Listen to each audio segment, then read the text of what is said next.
Bonsoir à tous.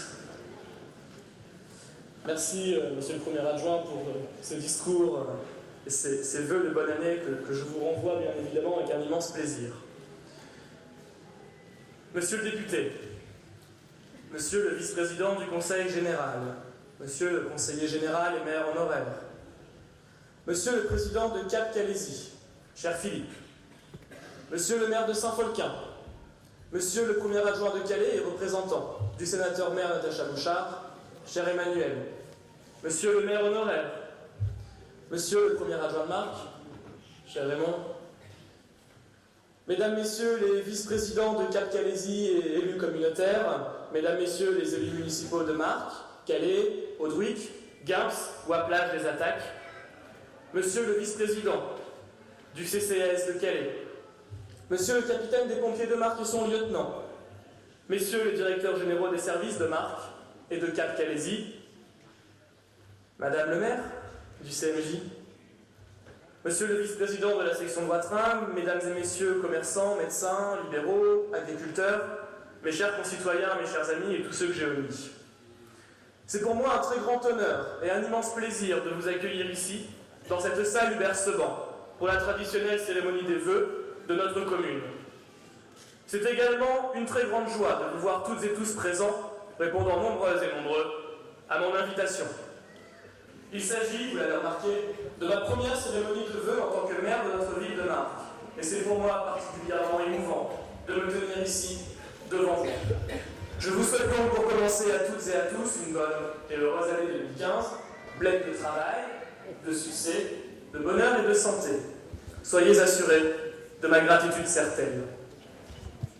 Depuis mon élection en tant que maire, celle de mes adjoints et des conseillers municipaux que vous avez choisis pour vous représenter, je travaille chaque jour avec mon équipe pour ne jamais vous décevoir. Trop d'hommes et de femmes politiques, trop d'élus, trop de représentants du peuple souverain, quel que soit leur échelon de compétences, oublient leurs promesses une fois votre bulletin glissé dans l'urne. Je me suis fait le serment de ne jamais devenir l'un d'entre eux, m'appropriant les mots mis dans la bouche de Marc-Antoine par William Shakespeare dans sa pièce « Antoine et Cléopâtre ». L'honnêteté est la meilleure des politiques. Si je perds mon honneur, je me perds. J'ai des convictions fortes, un programme ambitieux, une équipe renouvelée. Vous les connaissez. Et je peux vous assurer que notre seul but est de parvenir, d'ici 5 ans, à réellement transformer Marc. Depuis le mois d'avril, nous mettons en place, consciencieusement, méticuleusement, méthodiquement, les 120 propositions pour lesquelles vous avez voté en mars dernier. Aujourd'hui, je suis fier de vous annoncer que, d'ores et déjà, 34 d'entre elles sont réalisées et 23 le seront dans les prochaines semaines. En un an, notre programme, que certains qualifiaient d'irréalisable, de trop ambitieux, sera complété à 50%. Croyez-moi, et je vous le dis comme je le pense, nous ne sommes jamais assez ambitieux pour notre ville, pour son développement et pour le bien-être de ses habitants. Ceux qui, hier, affirmaient le contraire faisaient preuve en réalité de vision à courte vue et d'absence de conviction, d'aspiration et d'inspiration. J'en profite pour remercier les agents de la ville de Marc qui, du personnel affecté au ramassage des poubelles, aux agents administratifs de la mairie, en passant par les fonctionnaires territoriaux chargés du nettoyage des écoles et les ouvriers des services techniques, font tous un excellent travail au quotidien, au service de la population, dans des conditions qui ne sont pas toujours optimum. J'en profite également pour remercier le personnel des espaces verts de la commune de Marc qui a pu, durant ces derniers jours, aménager cette salle. Pour les agents de la ville, la fin d'année 2014 fut marquée par l'arrivée d'un nouveau directeur général des services, M. Stéphane Mullier, en provenance de l'Oune-Plage et passé dans différentes mairies, de droite comme de gauche. C'est donc avant tout un choix de compétences, et je lui ai donné pour mission de rapidement me proposer un nouvel organigramme des services où chacun sera à sa juste place dans un seul souci, l'efficacité au service des Marquois. Monsieur Mullier a toute ma confiance, et je suis convaincu qu'il fera un excellent travail et qu'il permettra de retrouver une ambiance sereine dans notre administration municipale. Dès notre arrivée à la tête de la commune, mon équipe et moi-même avons pris à bras-le-corps la question du bien-être au travail des agents. Ainsi, chaque agent a été reçu individuellement par l'adjointe en charge du personnel afin de l'écouter, de dialoguer et de connaître son parcours. C'était là une étape indispensable afin de prendre le pouls de ceux qui œuvrent chaque jour pour vous et qui n'avaient jamais été faits auparavant. Plusieurs constats graves nous ont sauté aux yeux. Le plus important d'entre eux mettait en exergue des lacunes certaines en termes de sécurité au travail. Afin de remédier à cela, et parce que la sécurité de tous les agents est une priorité absolue, nous avons rapidement mis en place plusieurs actions. Tout d'abord, la création d'un comité hygiène, sécurité et des conditions de travail obligatoire dans toutes les entreprises de plus de 50 salariés, puis la rédaction d'un document unique de sécurité en lien avec les représentants du personnel avec qui nous sommes en contact permanent. Par ailleurs, face au constat d'une dégradation des conditions de travail des agents collecteurs de déchets, j'ai fait entièrement renouveler leurs vêtements de travail, des baskets de sécurité, aux habits de pluie. Toujours dans le cadre de l'amélioration des conditions de travail et en corrélation avec ma volonté de vous accueillir dans de meilleures conditions, d'importants travaux réalisés en interne par nos services techniques sont entrepris dans la mairie. Certains d'entre vous ont pu le remarquer. L'ancienne salle Est est depuis plusieurs semaines en travaux. À l'intérieur, s'y construit notre nouveau centre communal d'action sociale, entièrement modernisé, assurant la confidentialité des échanges et surtout l'accessibilité des personnes handicapées. Plus qu'un changement de lieu, nous désirons donner à notre CCAS une réelle autonomie de gestion, comme la loi l'exige. Le futur déménagement du CCAS sera une première étape dans sa quête d'autonomie. Après la rupture matérielle, viendra en effet la redéfinition de ses actions, dans un contexte budgétaire certes restreint, mais toujours au service de la population, avec une ligne directrice, faire plus, avec moins. Ainsi, ceux d'entre vous qui commencent à avoir quelques tempes grisonnantes ont pu le noter. Nos colis de Noël évoluent, avec une direction claire que j'ai indiquée aux agents du CCAS. Moins de produits, mais d'une qualité bien supérieure. Il s'agit là d'une dépense importante pour la commune, une dépense cependant nécessaire, pour permettre à près de 1500 de nos seniors de passer les fêtes de fin d'année dans la convivialité, autour de produits du terroir issus d'artisans locaux, connus et reconnus de tous, de la patate de Lick au pain d'épices rempli de morceaux de sucre croquants et fondants, sorte de Madeleine de Proust, pour certains d'entre vous. Afin d'aiguiser les appétits et de titiller vos papilles, je vous annonce en exclusivité que cette année verra arriver un petit sachet de chicorée dans vos colis, en soutien aux agriculteurs de la ville. Toujours dans cet objectif d'améliorer les services rendus à la population, une prochaine tranche de travaux se déroulera tout au long de l'année 2015 en mairie. L'entrée principale de notre maison commune sera équipée de portes automatiques, protégeant le hall par un rideau de chaleur, afin de faire face au frimas de l'hiver. Une nouvelle banque d'accueil sera installée, prenant en compte les contraintes d'accessibilité des citoyens handicapés. Puis, progressivement, l'ensemble des services seront amenés à déménager ou emménager dans des locaux rénovés par nos soins pour la première fois depuis près de 30 ans. Ces travaux en mairie ne sont cependant, et bien évidemment pas, les seuls travaux effectués par nos agents en 2015, Raymond l'a rappelé. Les routes continueront d'être améliorées, et je pense en particulier ici aux routes dites de campagne. L'année dernière, la rue Mulot, aux frontières de Marcq et des Attaques, a été entièrement refaite après 20 ans d'abandon. En concertation avec les agriculteurs et les différents comités consultatifs associés, c'est chaque année une route de campagne que nous referons entièrement, et ce, sur les 5 prochaines années. Pour moi, le déni a assez duré. Ce n'est pas parce que les Marquois empruntant ces routes sont peu nombreux qu'il faut les oublier. Être maire de tous les Marquois nécessite autre chose qu'un vil calcul établissant la priorité de réfection des routes de la commune selon une grille de potentiel électoral. Tout le monde paye le même impôt à Marcq. Il est donc logique que chacun bénéficie des mêmes services.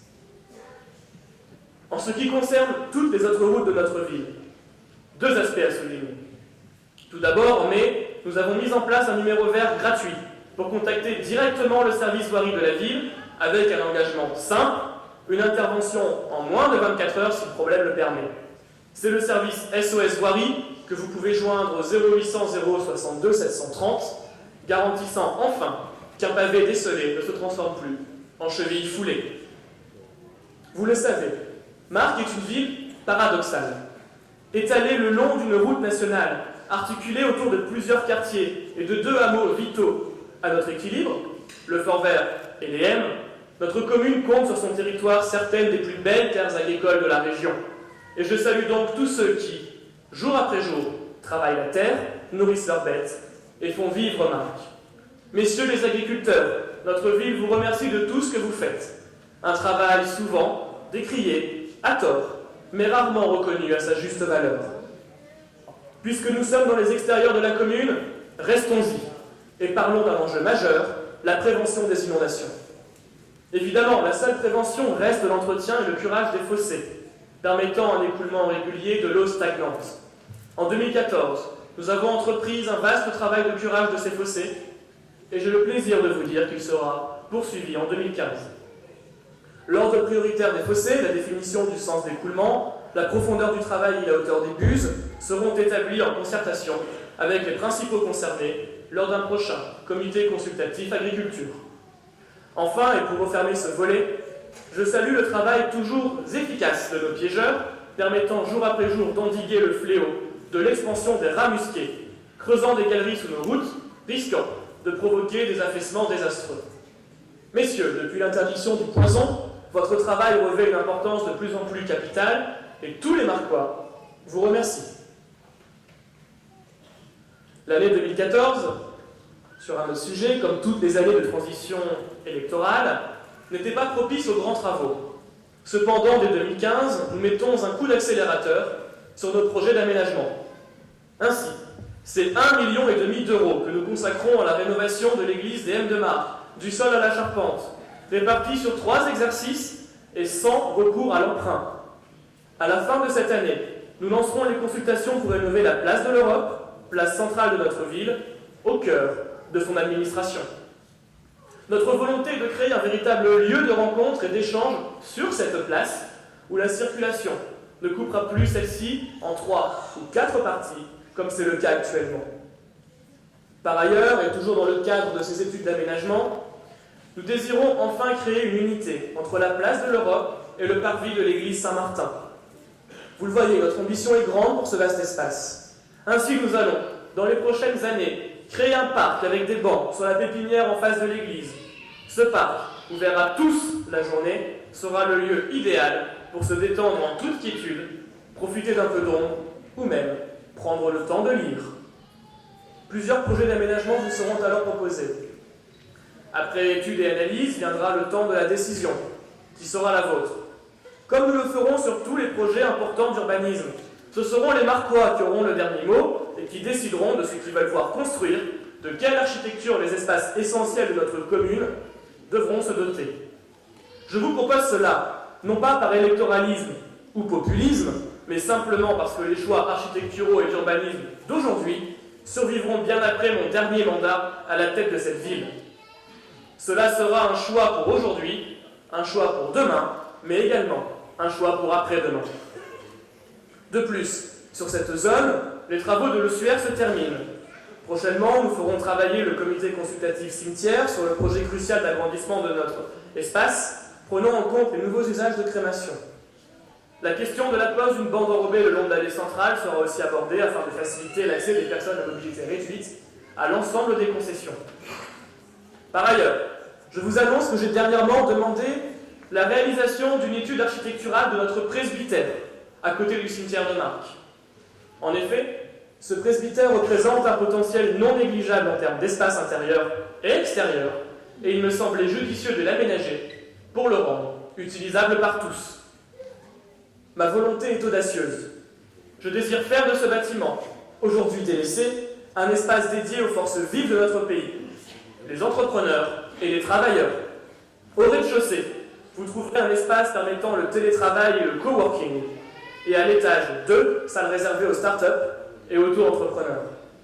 À Marc, nous croyons dans la création, nous encourageons les talents, et parce que les idées d'aujourd'hui feront les emplois de demain, nous mettrons tout en place pour donner aux créateurs de richesses les moyens de tirer notre ville vers le haut.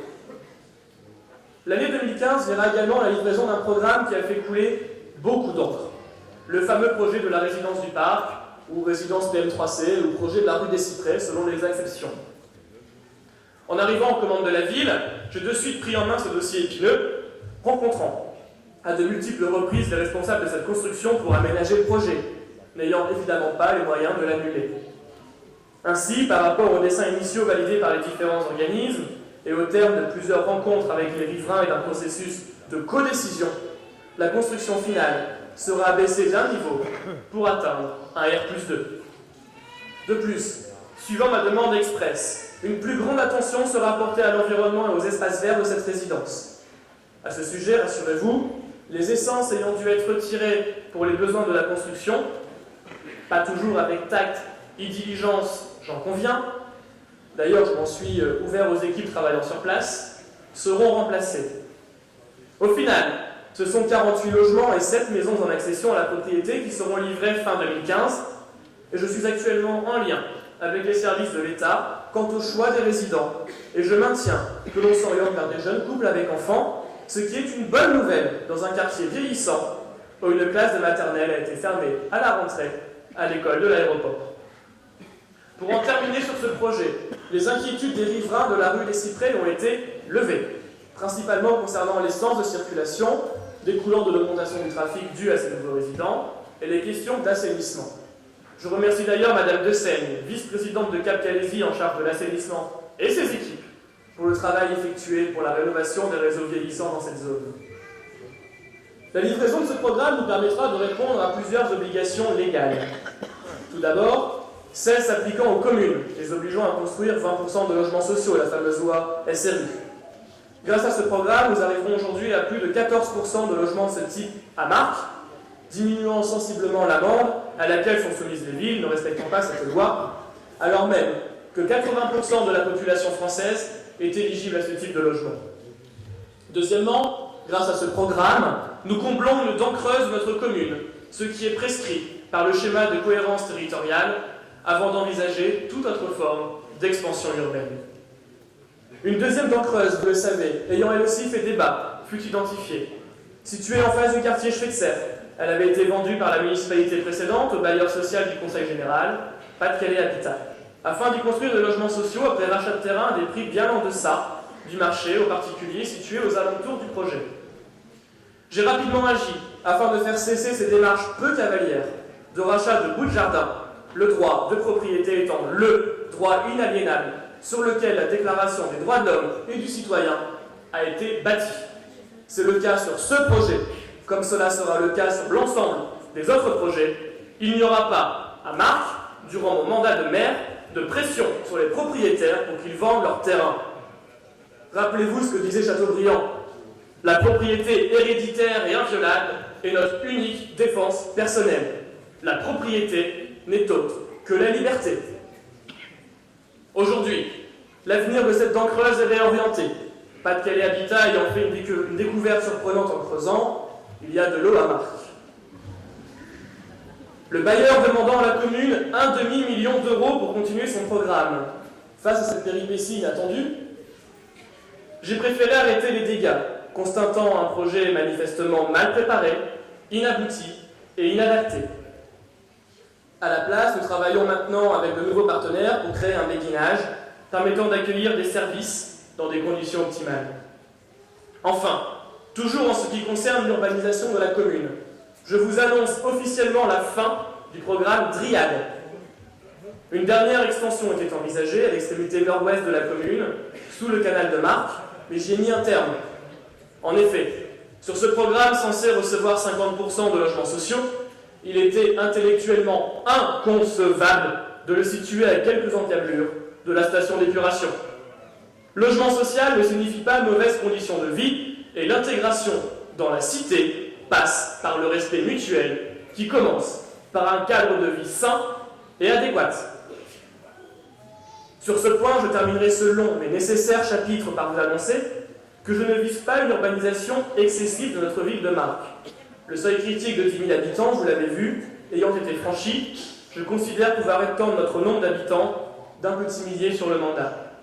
Aller au-delà, et malgré nos grandes réserves foncières, nous exposerait à de graves problèmes en termes de mise à niveau des services publics, comme les écoles, déjà saturées.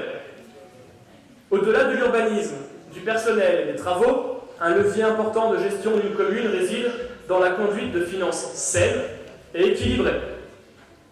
Vous le savez, j'avais fait d'une gestion financière saine, rigoureuse et transparente un de mes 5 axes de campagne. Force est de constater, après 9 mois d'exercice, que le pari est parfaitement tenu. Ainsi, dès mon arrivée, j'ai exigé de procéder à des demandes de devis, et ce, dès 300 €, alors que la mise en concurrence n'était effectuée qu'à partir de 4 000 € auparavant. J'ai également demandé de repartir sur des bases saines avec le fournisseur, où il n'est pas question de copinage, mais seulement et uniquement d'économie de l'argent public, de votre argent. À titre d'exemple, sur une de mes premières commandes, notre fournisseur habituel, ancestral même, était plus cher de près de 50% après consultation de plusieurs devis pour le même produit. De la même façon, j'ai fait passer plusieurs commandes, auparavant faites au coup par coup, sur la forme de marché, respectant les règles de la concurrence. C'est le cas en ce qui concerne l'essence, l'épicerie solidaire et bien d'autres marchés encore. Au total, sur ces seules procédures, c'est près de 10% d'économies que nous comptons faire. De plus, nous avons sollicité la caisse d'allocation familiale du Pas-de-Calais pour un contrôle des achats des 2 dernières années. Le résultat est limpide. C'est plus de 100 000 € que nous avons récupérés suite à ce rappel. S'ajoutent à cela les renégociations des contrats de gaz, l'adhésion à un groupement d'achat d'électricité proposé par la Fédération de l'énergie du Pas-de-Calais, et enfin, la renégociation d'un prêt contracté il y a plusieurs années en francs suisses pour le mettre en euros. Grand bien nous en a pris, puisque depuis avril et la date de cette renégociation, monsieur l'adjoint en charge des finances, le cours de l'euro diminue fortement, ce qui aurait eu pour conséquence une augmentation de nos intérêts à verser, correspondant à 1 200 € sur 29 trimestres en plus, soit près de 35 000 € économisés au total. Parallèlement à toutes ces actions, j'ai pris la décision de supprimer toute note de frais pour les élus municipaux de la ville de Marcq. Comprenez bien que l'exigence budgétaire n'est pas un choix, mais elle est bel et bien devenue aujourd'hui une obligation, tant les contraintes financières s'abattant sur la ville sont énormes. Je pense ici au désengagement progressif de l'État, laissant petit à petit les communes à l'abandon, seules face à leur destin. Plusieurs exemples frappants et récents me permettent d'étayer cette thèse. Tout d'abord, la décision du gouvernement de reverser moins de dotations aux collectivités territoriales. Si une telle décision peut se comprendre au premier abord, elle n'en est pas moins inique, anti-économique et facteur de chômage pour le territoire, soit l'exact contraire d'une politique juste et efficace. En effet, arrivera le temps, et il est proche, où la ville de Marcq sera au bout des économies qu'elle peut faire dans son fonctionnement, en sachant que la masse salariale augmente, sans embauche ni avancement, de 4% par an, et qu'il est bien évidemment impossible de se séparer d'un fonctionnaire territorial contre son gré. Alors, pour supporter la baisse de dotation de l'État, il faudra diminuer le seul poste de dépense sur lequel nous pouvons jouer, l'investissement. Or, les collectivités territoriales représentent 75% des clients des entreprises de BTP. Il suffit de voir les récents dépôts de bilan dans ce secteur aux alentours de Marcq pour se rendre compte de la gravité de la situation. Vous connaissez l'adage, quand le bâtiment va, tout va. Eh bien, je pense qu'il est temps que le gouvernement comprenne que les jeux sont faits et que rien ne va plus. Un autre exemple de désengagement de l'État réside dans le déclassement du quartier des hautes communes de la politique de la ville. Certains pourraient s'en satisfaire et penser que le niveau de vie global de notre quartier marquois a augmenté. Détrompez-vous. Si le quartier des hautes communes, pourtant le quartier le plus pauvre de l'ensemble du Calaisis, est sorti des dispositifs d'aide de l'État, c'est bien pour une pure raison statistique. Là où il faut 1000 habitants pour être considéré, notre quartier n'en comporte que 850. Sous couvert d'une simple justification statistique, sans considération aucune pour les hommes et les femmes qui y travaillent depuis tant d'années, pour ceux et celles qui œuvrent pour permettre à des jeunes de réaliser le rêve de tout homme, à savoir mieux vivre que ses parents, pour toutes ces familles qui attendaient chaque semaine les actions menées par la ville ou le centre social Jacques-Yves Cousteau avec impatience, tel un échappatoire au quotidien, le gouvernement socialiste leur adresse en réalité un intolérable bras d'honneur. Par an, ce sont plus de 30 000 € qui disparaissent, du jour au lendemain, du financement des actions sur ce quartier des Hautes Communes. Face à ce désengagement insensé, insolent et indécent, j'ai alors pris la seule décision possible, la compensation intégrale du manque à gagner par notre budget communal, si possible, Monsieur le Président de l'agglomération, aidé par Cap Calaisis et son fonds intercommunal de cohésion sociale. Rajoutez à ces mauvaises nouvelles budgétaires la fameuse réforme des rythmes scolaires, ordonnant aux maires de prendre en charge une prérogative de l'État, et vous obtenez des communes à bout de souffle financier. Certes, le fonds d'amorçage est pérennisé, mais pour combien de temps encore? L'incertitude qui plane sur l'avenir de cette réforme, pensée par des élites parisiennes de la rue de Grenelle, scolarisant leurs enfants dans les meilleurs établissements de la République, et ne prenant pas en compte la réalité du terrain, la réalité de la France, représente une épée de Damoclès menaçant de s'abattre sur nos têtes à chaque seconde. Permettez-moi une digression sur cette réforme des rythmes scolaires qui a fait couler tant d'encre à Marc. Vous connaissez mon opposition farouche à cette réforme.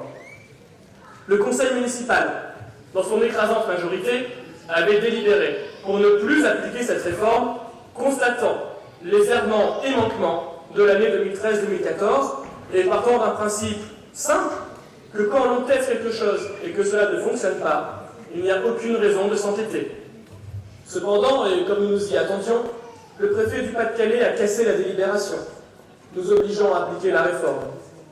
Anticipant cette réponse et travaillant avec l'ensemble des personnes concernées, les enseignants, les directeurs d'école, les responsables associatifs, les agents de la municipalité et bien évidemment les parents d'élèves dont l'écoute et la discussion sont à saluer, nous avons pu présenter une nouvelle organisation du temps scolaire, accordant plus de temps à l'enseignement le matin, libérant les enfants à la même heure tous les jours de la semaine et regroupant les TAP sur une après-midi, ce qui nous permet de recruter moins d'encadrants, mais avec des durées de travail de manière plus longue, nous permettant ainsi de sélectionner les intervenants avec un impératif clair.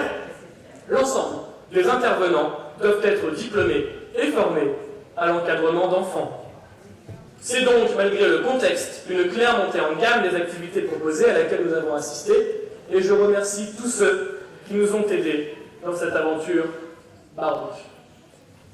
Mesdames, Messieurs, chers amis, vous le voyez, c'est par un travail quotidien, et malgré le désengagement grandissant de l'État, que nous arrivons à maintenir l'équilibre du navire marquois sur les flots tumultueux des subventions, des dépenses de fonctionnement et d'investissement, et bien évidemment des imprévus. Je remercie au passage nos partenaires financiers, les Marquois, pour leur impôt bien sûr, mais aussi l'État, la région, le Conseil général et l'agglomération. Grâce à notre vertu financière, gage de bonne gestion, nous avons pu en 2014 diminuer la part communale de la taxe d'habitation de 2%. J'ai le plaisir de vous annoncer qu'en 2015, nous allons continuer cet effort et diminuer à nouveau la part communale de la taxe d'habitation de 2%.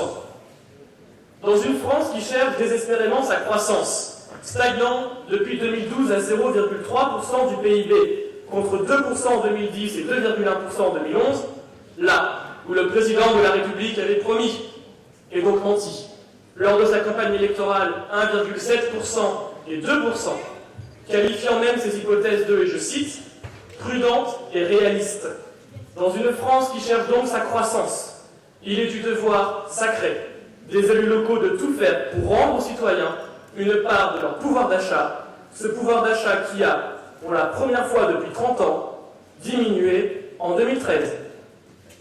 Alors certes, l'agglomération de Cap Calaisis a augmenté ses taux, faisant passer inaperçue notre baisse marquoise sur votre avis d'imposition. Je le dis et je l'assume, j'ai voté en conseil communautaire, après avoir exprimé mes doutes et avoir été rassuré en bureau, cette hausse. En période de crise, il est hors de question de freiner l'investissement, et l'agglomération représente le plus gros porteur de projets dans notre territoire, comme le montre le futur centre de congrès, outil indispensable pour notre avenir. Cependant, j'ai constaté, comme nombre de mes collègues élus, que les 2 millions d'euros ainsi dégagés par cette hausse ont pu être transférés sur une section fonctionnement justifiée par des embauches nouvelles. À Marc, je vous l'ai montré, nous faisons des économies partout où nous le pouvons. Il est maintenant temps que l'agglomération de Cap-Calaisis-Terre d'Opale fasse le même effort de bonne gestion et aille plus loin dans les actions qu'elle entreprend déjà avec un certain succès en ce sens.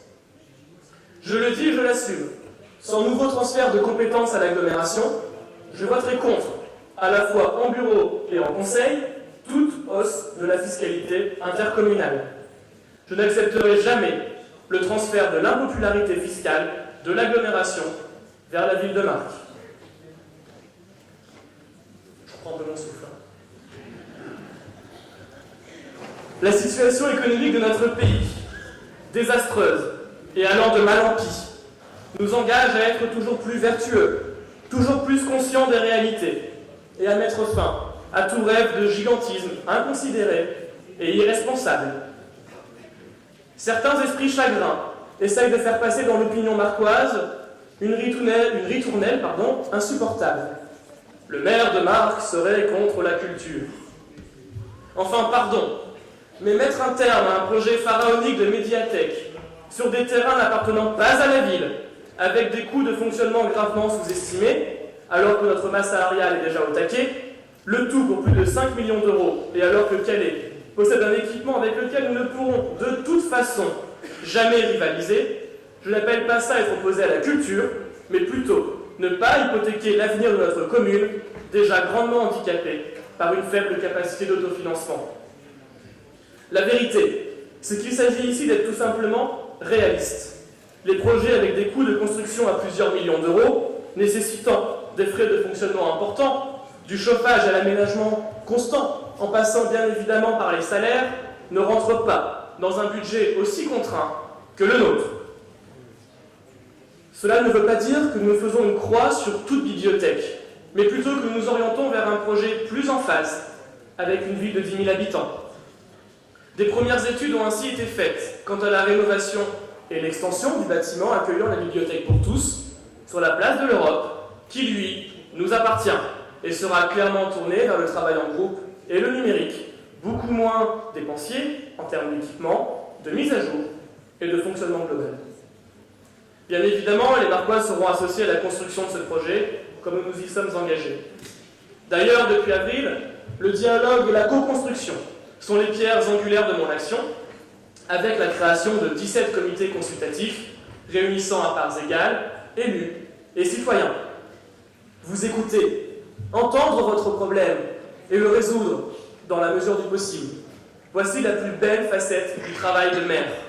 C'est pour cela que j'ai lancé l'idée des cafés avec votre maire, une fois par semestre, près de chez vous, chez un artisan local, pour tout simplement dialoguer autour d'un verre, sans tabou. De ces rencontres qui se terminent demain, ressortent plusieurs inquiétudes. La première concerne la sécurité routière et la sécurisation des abords des écoles. Je ne vais pas m'étendre sur ce point, il y aurait tant à dire, et les besoins sont si spécifiques. Sachez néanmoins que je travaille avec l'agglomération, les parents d'élèves, les riverains pour améliorer la circulation aux alentours de nos écoles, la sécurité des enfants étant une priorité absolue. Quant à la sécurité routière, j'ai mandaté les comités consultatifs concernés pour travailler, quartier après quartier, sur la sécurisation des voies de circulation. La seconde inquiétude, vive, que vous soulignez, concerne votre sécurité. Vous le savez maintenant, d'ici quelques semaines, Marc sera enfin équipé d'une police municipale. Cette police, composée de 3 agents en cours de recrutement, ne pourra évidemment pas résoudre la question des migrants. Ces consignes seront cependant claires, elle devra patrouiller à pied, en voiture, à VTT, dans les rues de la ville, et assurer les missions que la police nationale ne peut justement plus assumer à Marc, du fait de l'explosion de la pression migratoire dans le Calaisis.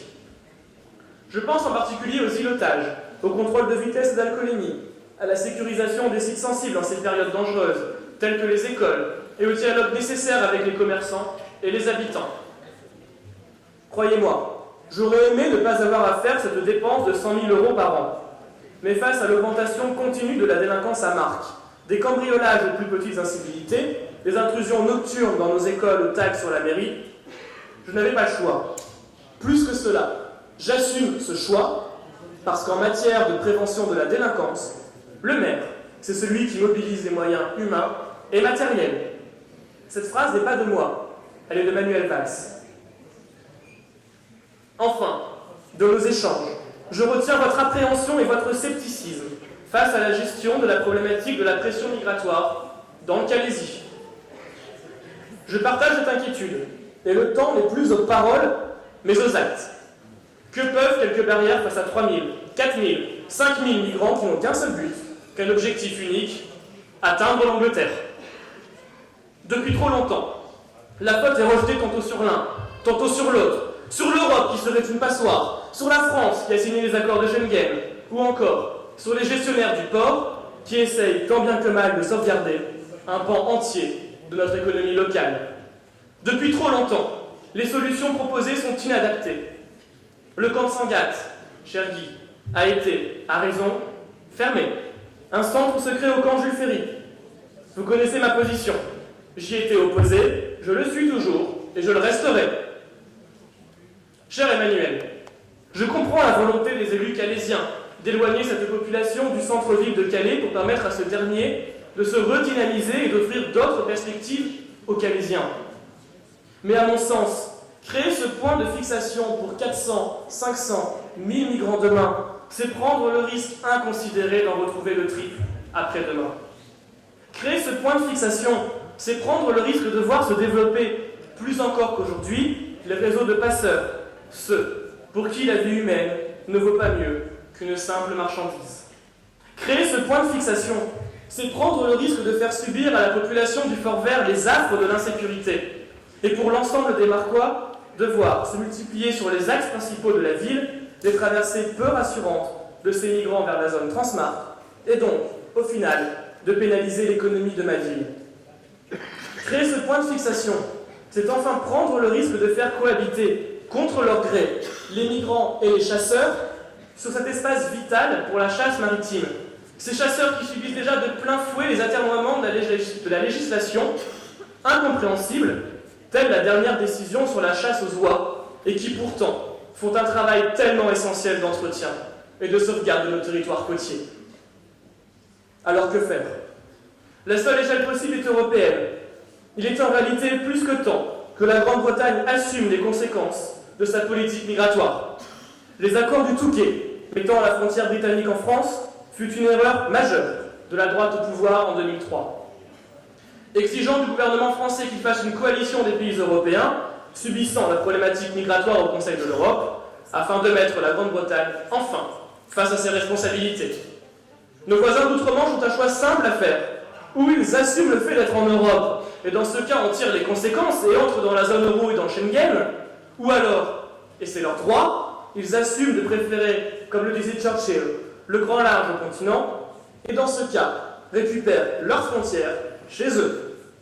Ce n'est pas au Calaisis à subir l'ensemble des conséquences d'une politique migratoire anglaise permissive. Retrouvons la grandeur et la candeur gaulienne. Faisons la politique de la chaise vide avec nos voisins, exigeant la suspension des aides européennes à la Grande-Bretagne tant que ce pays ne prend pas en charge l'entièreté des méfaits de sa politique. L'attitude britannique sur ce dossier migratoire rappelle leur position vis-à-vis de la libre concurrence. Que les autres le fassent, pendant que nous protégeons notre marché. L'exemple le plus frappant percute encore de plein fouet le Calaisis. En refusant le droit à My Ferry Link de faire battre le pavillon tricolore dans le détroit du Pas-de-Calais, les autorités britanniques instaurent un duopole inacceptable, exercé uniquement par la Grande-Bretagne. Il est aujourd'hui manifeste que cette décision est politique, visant à tuer une concurrence offrant une meilleure qualité de service aux usagers et bénéficiant d'une forte croissance.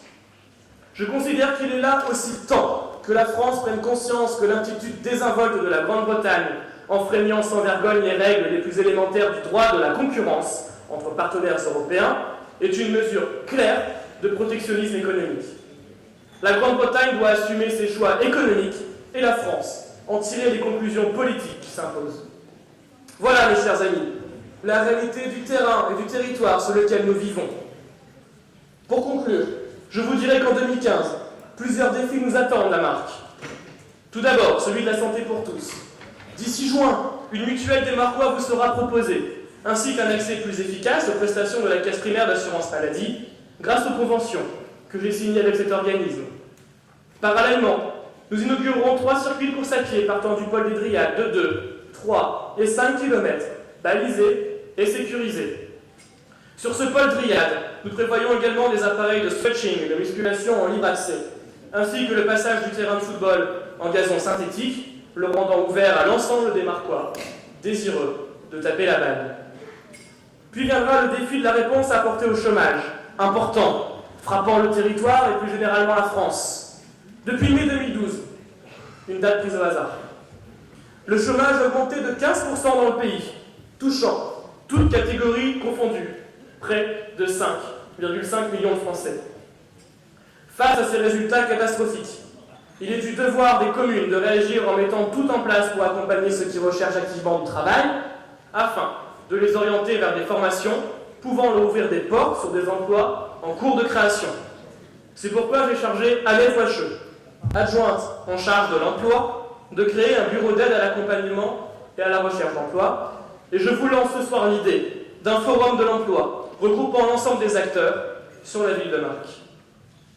Sur le front des créations d'entreprises à Marc, je gère plusieurs dossiers en ce moment en lien avec l'agglomération de notre ZAD et je peux vous annoncer que 2015 verra la signature de plusieurs beaux projets permettant de créer de la richesse et de l'emploi tout en offrant plus de services aux habitants. Sur un autre sujet, en 2015, le service fleurissement de la ville devra se surpasser pour impressionner le jury des villes et villages fleuris, avec un objectif clair, garder la 3e fleur. Pour la première fois d'ailleurs, notre fleurissement aura un thème et il sera autour du 8e art. Sur le plan politique, 2015 sera une double année d'élections. Ainsi, en décembre, se profilent les élections régionales, où le Nord-Pas-de-Calais a fusionné avec la Picardie. Auparavant, vous aurez voté pour les élections départementales, les 22 et 29 mars, un scrutin émaillé de plusieurs nouveautés. Tout d'abord, vous ne voterez plus pour un candidat et un suppléant, mais pour un binôme de candidats hommes-femmes et leurs 2 suppléants. Après tout, pourquoi faire simple quand on peut faire compliqué? De plus, la ville de Marc était désignée chef-lieu de canton, et le canton d'Audruic lui a été rattaché, créant une nouvelle entité de 16 communes et de 37 000 habitants. Sur ces élections, vous comprendrez aisément que je m'applique un droit de réserve de bonne loi. Cependant, et puisque j'ai cru comprendre, monsieur le maire honoraire, monsieur le conseiller général, que vous ne serez plus candidat et donc conseiller départemental en mars, permettez-moi de vous témoigner, monsieur Perron, de la gratitude des Marcois pour l'ensemble des bienfaits que votre élection au département a permis d'accomplir dans notre ville lorsque vous cumuliez ce poste avec celui de maire. Aux millions d'euros de subventions pour les projets structurants, les Marcois n'oublieront pas les aides matérielles pour le collège Boris Vian, le sport, la musique ou encore les associations, ni même les améliorations apportées à nos routes, parmi tant d'autres choses encore. Enfin, et je conclurai là, ce discours déjà bien trop long, j'en ai conscience, veuillez m'en excuser, en 2015, nous continuerons à mettre le vivre ensemble et la citoyenneté au cœur de notre politique. Nous avons encore tous en mémoire les terribles événements survenus contre la République et ses fondements la semaine dernière, et la réaction superbe du peuple de France qui, dans un même élan, s'est soulevé pour dire non, non à la haine, non à la barbarie, non au rejet de l'autre, non à la terreur, non à l'antisémitisme, non à la destruction de notre âme. Aujourd'hui, plus que jamais, nous avons besoin de faire comprendre aux jeunes générations, à travers nos commémorations, que des Marcois sont morts pour la France, pour la liberté qui est la nôtre aujourd'hui, et pour nous permettre de dire, de lire et d'écrire ce que nous pensons. Aujourd'hui, la France est en guerre. L'ennemi est invisible. L'ennemi peut être partout. L'ennemi peut frapper indistinctement les policiers, les journalistes, les femmes, les enfants. Pour 2015, je forme le vœu que nous soyons tous fiers d'habiter en France, que nous nous retrouvions autour des valeurs de notre République, autour de sa devise, liberté, égalité, fraternité, autour de ses couleurs, bleu, blanc, rouge, autour de ceux, journalistes, policiers, soldats, enseignants, artistes, ouvriers, étudiants, entrepreneurs, retraités, écoliers, syndicalistes, politiques, fonctionnaires, qui chaque jour la défendent, autour de ces valeurs, la liberté d'opinion, la liberté d'expression, la liberté de culte, la liberté d'entreprendre, l'égalité des chances, l'égalité des sexes, l'égalité devant la loi, ainsi que l'entraide, la famille, l'engagement citoyen, la solidarité, le respect et le plus important de tout, l'amour. Bonne et heureuse année 2015 à vous toutes et à vous tous. Je vous remercie.